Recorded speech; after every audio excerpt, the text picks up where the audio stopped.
All right, so again, Chapter 5, which starts on page 145, many similarities of what's in here, at least at the beginning, to what we just saw on CSS.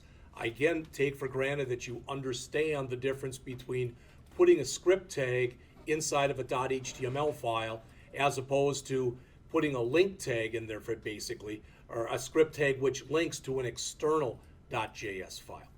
All right, and that's the first thing they'll talk about in here. They'll talk about using arrays of objects, all right, adding code logic to JavaScript and implementing JavaScript functions for cleaner code. All right. So the first thing he does, it's funny because he says jumping into jQuery and the JavaScript syntax. The first thing he does is he talks about jQuery. I believe I mentioned this to you before, but what the author is saying right here is if you use that, that's using one of those CDNs. That's a content delivery network, which says rather than you having to save the jQuery.js file to your machine, you can link to it. All right. Sometimes when you do this, you got to be really leery. And I may have mentioned this before, but I want to make sure I say it again so you've at least heard it once. I don't want to do that.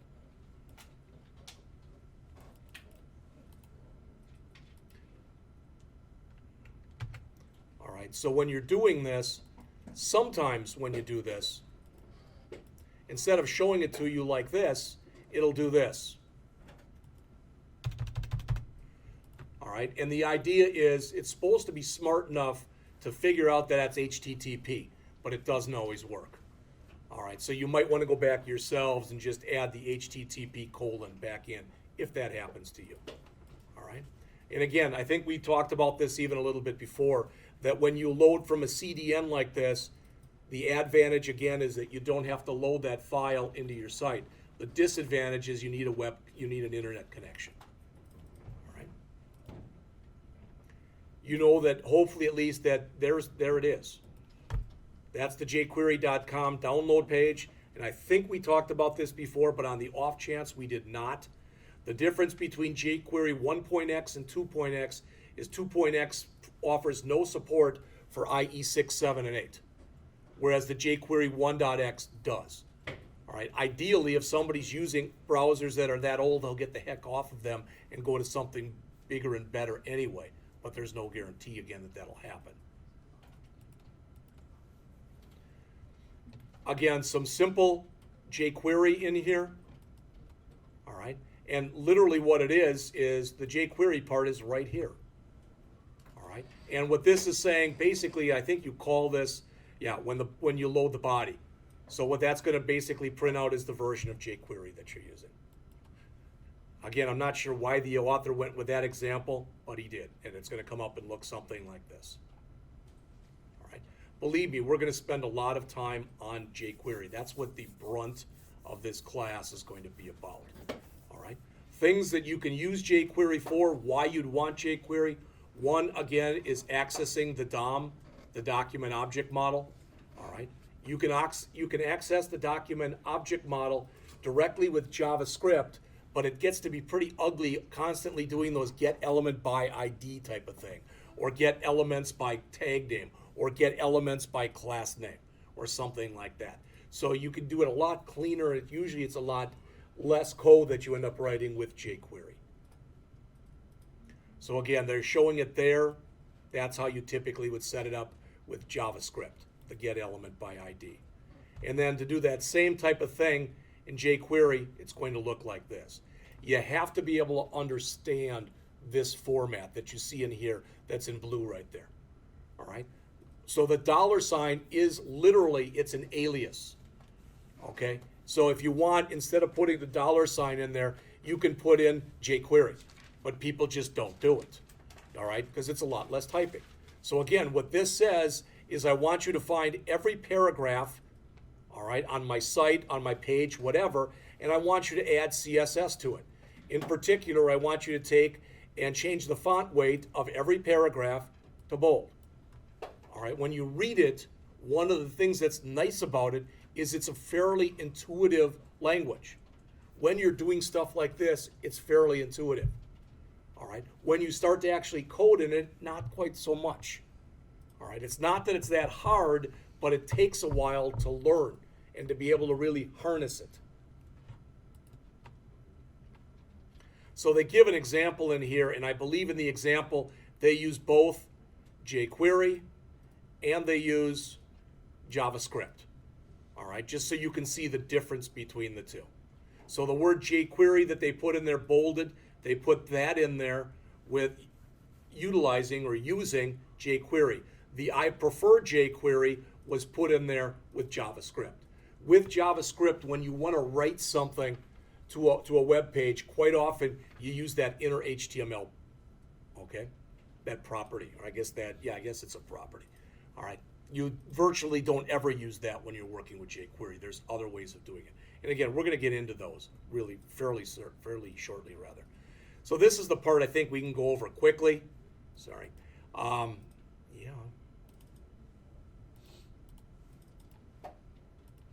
That you all understand what a variable is. All right. I don't agree with what the author says right here, because the author says to define a variable in JavaScript, you must use the var keyword and then give it a name. All right. Regardless of what you might have heard from me or from Jim or Red, that isn't true. In JavaScript, you never have to declare a variable. You can just start using it. If you don't use the word var and you just start using it, JavaScript's fat and happy with that. It's recommended that you don't do that, all right? But you can do it that way. In the same way, most books will say, and at the end of your line, make sure you put a semicolon. With JavaScript, 999 times out of 1,000, if you leave the semicolon off at the end, it won't matter. But again, good, proper programming practice says you use the word var. Proper programming practice says you put the semicolon on the end.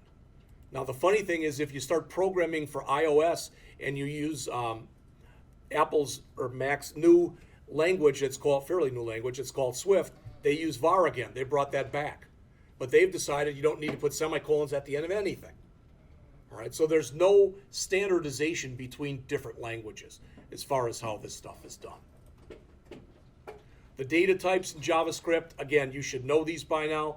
Strings, which can be in either double quotes or single quotes. Number, which stores any kind of number, whether it has a decimal place or not. Boolean, and again, Boolean is a true-false type of thing. All right, arrays, when you set up arrays in here, it's a bracketized notation when you're doing it like this. And this particular way that they're showing right here on the page, that's setting up an array using the standard type of notation. For example, in Java, that's the only way you can do it. All right, is to basically set it up with brackets. But other languages like PHP allow you to do it this way and this way. This is called an associative array. So imagine that I was going to create an array and I was going to call it Midwest States. All right, and I was going to put in there Wisconsin, Illinois, Michigan, Minnesota, and Ohio. I was going to put those 5 in there. And I wasn't going to put them in any order. I happened to put in Wisconsin first. Then I'd have to always remember that state sub-0 was Wisconsin. But if I do it like this, then I could, for example, if I was using an associative array, I could put here WI, then here Wisconsin. Here I could put MN, and then Minnesota. So when you work with an associative array, it's a key value pair. But whereas with a numerical array, the key is a number, all right, with an associative array, the key is a string. So it's oftentimes much easier to remember. When we get into PHP, not in this class, but in PHP, you almost exclusively, when you start using PHP along with databases, you almost exclusively use associative arrays. Why? Because the key ends up being the name of your field, and that ends up being the value that you want to put there. All right, it's much easier to work with that way. JavaScript is a typeless language. All right, some books say that rather than a typeless language, it's a loosely typed language. All right, what that means basically, it's twofold. First of all, you say var, but you don't say a type. All right. Second of all, I can do this. I can say var new var equal null on this line. Then on the next line, I can say new var equal 26. Then on the next line, I can say new var equal false. So I can sit there and change the data type on the fly, and JavaScript has no problem with that. The downside of doing that is JavaScript is an interpreted language. And since you always have the ability to change the type, it typically takes a little longer for that to be reconciled. all right, than a typed language like Java, for example, where if you say something's an int, it must be an int and you can't change it. The arithmetic operators, shouldn't be anything new here. Ideally, everybody can take a look at that. That's table 5.1. Looks like it's on page 154 in the text. All right, and hopefully there's nothing new there. You understand how to use plus plus, minus minus to add or decrement by 1, and you can post increment. So there's a post increment. All right, and if you put it at the beginning, it's a pre-increment type of an idea. The assignment operators, equals, plus equals, minus equals, times equals, divide equals. These are pretty much standard. That's the same stuff. I could show you that same exact thing here in Java or that same exact thing here in Java because they work the exact same way. All right. Everybody know the difference between double equals and triple equals?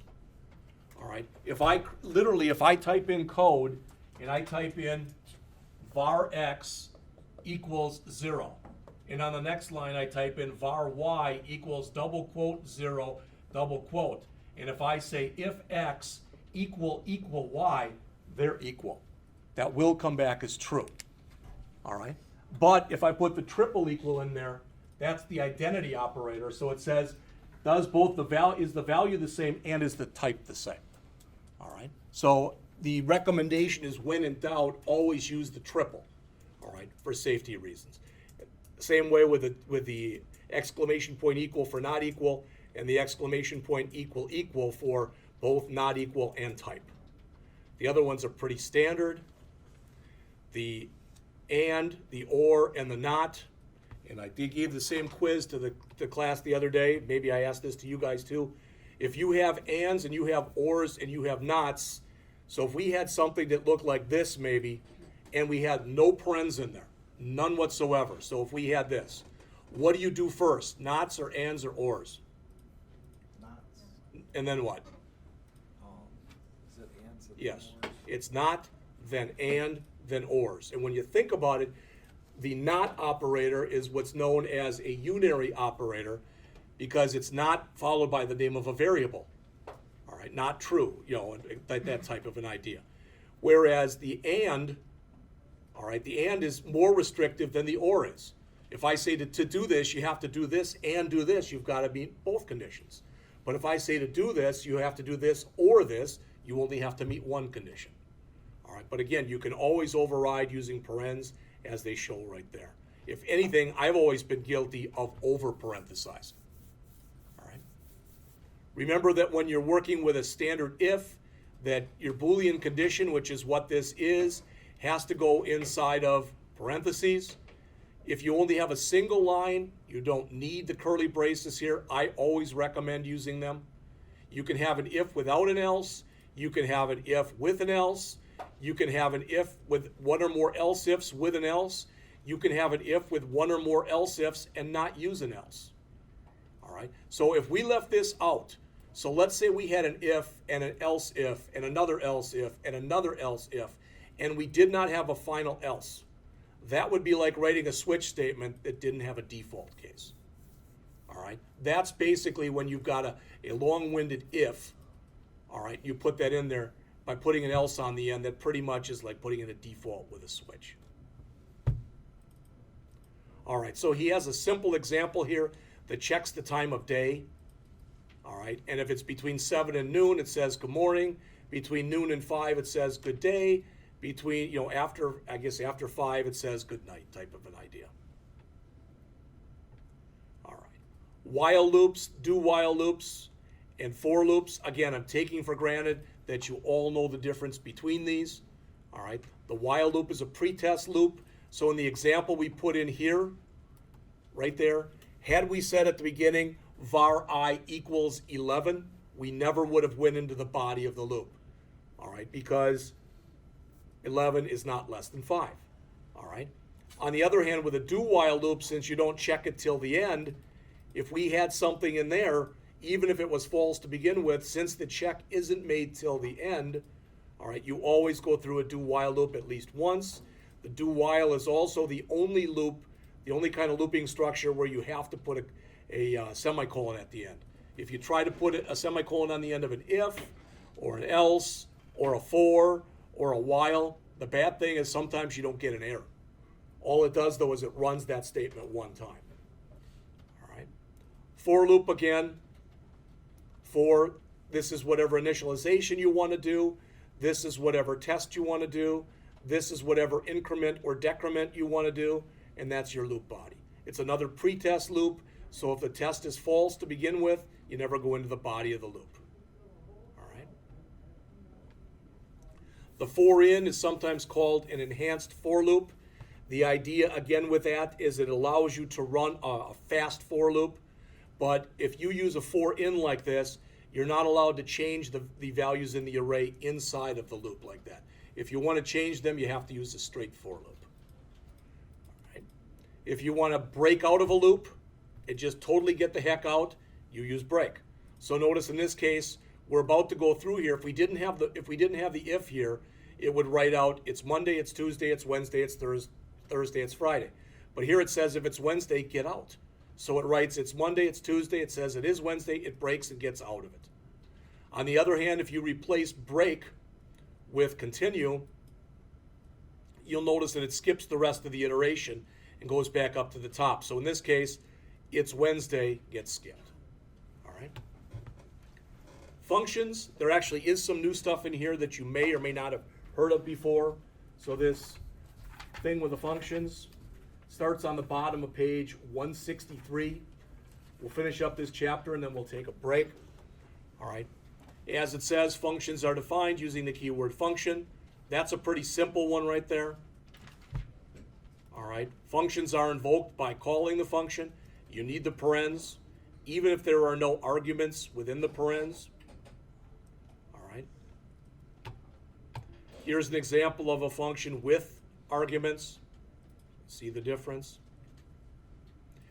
You can return values from functions, but you can only return one value, technically, from a function. All right, so he gives an example here. This is kind of a neat example. I mentioned this to the other class the other day. What he does in here is he sets up individual arrays. So he's got basically this thing called super data, where he says this is Superman's enemy, these are Batman's enemies, these are Spider-Man's enemies, and these are Thor's enemies. And then what he does is he uses a for in loop within a for in loop so that he can print out for each villain, all right, you have a list of who their enemies are. Kind of a neat program. It's fairly simplistic, but it's well done. Scope, the big thing is, if I do this, if I type var, my var equal 1, if I do that outside of any function, that means that my var is known program-wide, and I don't have to pass it. But notice I've defined my var here, and then I define it in here. All right, that means that this is the local copy, and the local copy does what's called shadows the other copy. All right. In this language, I don't know if there even is a way that you can get back to that one if you redefine it. So you say, well, then how do I get around that? Don't call things the same name. All right. Error handling, just so you see this is the kind of thing that we're going to end up doing next semester in the Java class. All right. Because what they do in JavaScript, like in Java, is that you do what's called a try-catch block. And what you put in the try block is any code that could conceivably fail gets put inside of the try block. If you make it all the way through these 4 lines and you have no errors, then you skip this catch block and you go down to whatever's below it. But if you have any kind of an error in here, all right, then you return the error. And take a look at the example because it's pretty simple. It says if you try to call this square root function and you pass nothing to it, it should come back and say can't square root nothing. If you call the square root function and you pass something to it that's non-numeric, it says can't square root strings. If you pass it a negative number, it says you can't work with imaginary numbers. All right. So if any of these 3 things are the case, it will catch and return that particular error. If it's not this, and it's not this, and it's not this, then it says, okay, it's got to be a number. So let's do the square root. It's not only got to be a number, it's got to be a positive number. All right. There's also a finally block that you can use with TryCatch. Typically, you use the finally block for what's usually referred to as housekeeping operations. So in other words, if you open up a file or you open up a database, the finally runs whether the try succeeds without the catch or whether the try fails and the catch actually is executed. Either way, the finally runs. All right, it's put down at the end, and they show an example right here. All right, so that's it for that chapter. And before we go on into chapter 6, it's about 3:50. Let's come back at 4:05, please.